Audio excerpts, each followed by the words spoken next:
En este ejemplo están pidiendo determinar la inversa de una función lineal. Es una función que va de R en R, tal que f de x es igual a 3x menos 5. Toda función lineal que no sea constante es una función biyectiva. No importa cuál función lineal sea, es decir, qué pendiente sea, mientras no sea cero, ¿verdad? Que sea constante.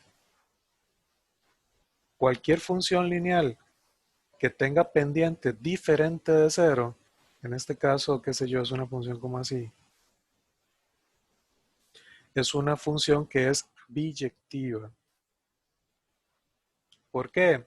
Porque cumple ambas condiciones. ¿Va de 1 a 1? Sí, dijimos que no importa si yo agarro una línea horizontal, no importa dónde ponga yo esta línea horizontal, cómo la pase, ¿verdad? Dónde vea la función. Esa línea horizontal solamente la va a cortar en un punto. Quiere decir que para cada X solamente se relaciona con un Y. O sea, no hay dos X distintos que se relacionen con el mismo Y en algún momento. Entonces sí cumple inyectividad. Sobreyectividad es que esté usando todos los valores del codominio. Mi codominio son los reales. Y yo estoy usando todos los valores de mi codominio. Mi recta sigue infinitamente. Estoy usando todo el codominio. Otra forma de decir que es sobreyectiva es que el ámbito sea igual al codominio. Para el ámbito eran los valores del codominio que yo utilizaba. Si lo estoy utilizando todo, entonces el ámbito tiene que ser igual al codominio. Entonces, una recta que tenga la pendiente diferente de cero siempre es biyectiva y por lo tanto tiene inversa. Esta función, que yo la puedo escribir como y igual a 3x menos 5, entonces lo que me dice el procedimiento es como que intercambio estos dos. En el fondo no es exactamente que estoy intercambiando esos dos, es que la función la estoy evaluando en y y la igualo a x. Entonces, en el fondo lo que yo estoy haciendo, estoy diciendo, a la función la voy a evaluar en y. ¿Qué es la función evaluada en y? Es sustituir la x por y. Y eso lo voy a igualar a x. Eso es lo que me está diciendo en realidad esta expresión de acá. En el fondo, digamos que no está muy bien visto esto matemáticamente, ¿verdad? Pero de ahí más o menos es lo que uno, ¿verdad? Como uno lo ve fácilmente, es intercambie la x y la y. O sea, donde habían x escriba y y donde habían y escriba x. Entonces les va a quedar que x es 3y menos 5. ¿Lo ven? Es esto mismo de aquí. X es 3y menos 5. Entonces intercambian las x con las y, ¿verdad? Donde haya y escriben x, donde haya x escriben y despejan la y. Y dicen, ok, x más 5 es 3y. Paso el 3 a dividir, es decir, x más 5 dividido entre 3 es y. Y dijimos en la definición de inversa que si logramos despejar esa y, entonces esta expresión va a ser la inversa, o sea, va a ser el criterio de la inversa. Por lo tanto, ya encontré el criterio de la inversa, ¿verdad?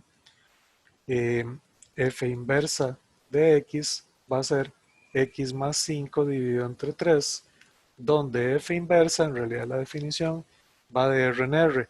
Recuerden, aquí no hay, ¿verdad? No hay mucha diferencia, pero la idea es que f va de este dominio a este codominio, f inversa va al revés. Entonces aquí no, se ve igual porque va de R en R. Pero la inversa va entonces de esta R a esta R. Va de R en R. Algo que podría aprovechar este ejemplo para que vean es algo que siempre se cumple con la función y con su inversa. Vamos a comprobar que si yo hago la composición entre la función y la inversa, da exactamente lo mismo que Bueno, hacerlo al revés, voy a poner el x primero. Y da exactamente lo mismo que hacerlo al revés. Voy a comprobar una de las dos. Ustedes pueden comprobar la otra. Voy a comprobar una de las dos. O sea que si yo hago la composición de la función con su inversa, eso me da x. Y en este caso, f compuesto con f inversa es f evaluado en la inversa. Esto es f evaluado en la inversa que me dio x más 5 tercios.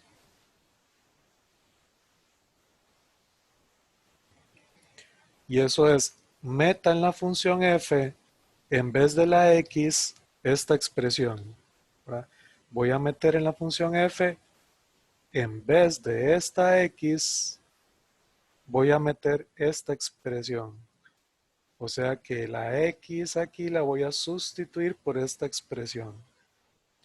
Y eso me va a quedar entonces 3 por x más 5 tercios menos 5. De ahí cancelo este 3 con este 3.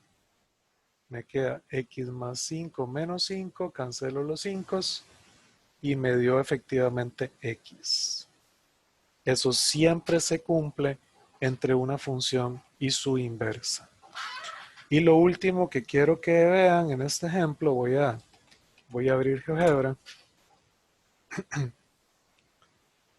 En estos ejemplos de líneas tal vez no se nota así como súper bien, ¿verdad? No se ve como muy bonito. Pero vean, voy a graficar la función original que era 3x menos 5 y voy a graficar la inversa de esa función que me dio x más 5 tercios. X más 5, eso dividido entre 3. ¿Okay? Esa es la función y su inversa. Vamos a ver si corre esto un poco más. Y voy a graficar la función identidad. La función identidad es x. Esta función identidad, cuando yo grafico la función original y su inversa, la función identidad funciona como un eje de simetría, o sea, como un espejo. Si yo me fijo en la verde y me fijo en la roja y trazara aquí líneas perpendiculares al azul, entonces esta de acá está exactamente a la misma distancia de acá, ¿verdad? La roja está a la misma distancia que el azul, que la distancia del azul a la verde. Si tiro rectas perpendiculares al azul. ¿Okay? Funciona como un espejo. Acá no se ve tan bonito, tal vez por ser una línea, pero conforme vayamos haciendo otras inversas nos vamos a dar cuenta que efectivamente eso sucede. ¿Okay?